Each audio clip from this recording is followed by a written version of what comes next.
main course text, and especially lays a foundation for the way you'll be evaluated in this course, which is something called the 8 Competencies of Public Speaking. So I'm going to kind of touch on those 8 competencies and speak specifically to them as they relate to your grading rubric, specifically regarding developing and delivering a presentation. So let's get into them. Before we even do that, though, is the question that I asked you to kind of think about in your course welcome when I talked about what is this course about, what's the purpose of the course, and that's also in our course description of the syllabus, and you were asked to review that already as well.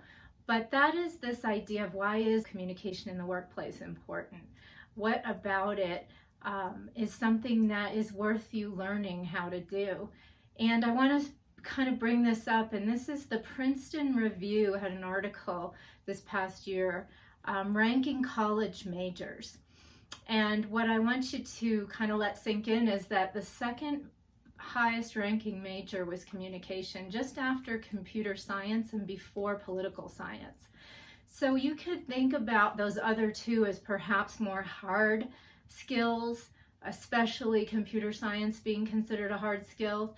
And communication typically is thought of as a more soft skill. As if that was a soft skill ranking, communication would definitely be number 1. And if you were to survey employers and future career areas, I think communication is something that's needed in combination with hard skills everywhere. In other words, if you're a computer tech person and you're writing software, but you can't convince someone that your software program is the answer to their problems because you have no skills with rhetorical strategies or you haven't had any practice giving a presentation, then you're going to have a really tough time despite those fantastic hard skills. So I want to let you know that this is something that you're doing that's incredibly important. You're building a skill for the future that you will use in your career, and I would say it will also benefit you in all your other classes regardless of your major. So this is exactly what the article said under the communication major area.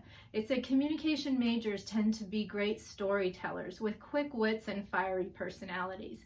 You'll spend a significant amount of time scrutinizing different kinds of presentations, such as speeches and scripts, and the strategies behind those messages that speakers and writers use to make their points.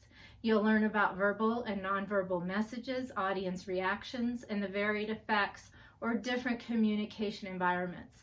It will prepare you for a wealth of career options in business, advertising, human resources, public relations, government education, media, and social services. That was what they said is the reason they ranked communication number 2 so highly on a list that has things such as nursing and business. So what I want to tell you right before we dive in is that definition of a communication major perfectly describes what we're going to be doing in this class. Pretty much all of those things. You're going to become better storytellers. You will be evaluating speeches and presentations and considering your audience and your message and the way you're crafting it and the way it's going to be received and the environment you're giving it in. So all these things, despite the fact we're in the virtual environment right now, you will be getting to practice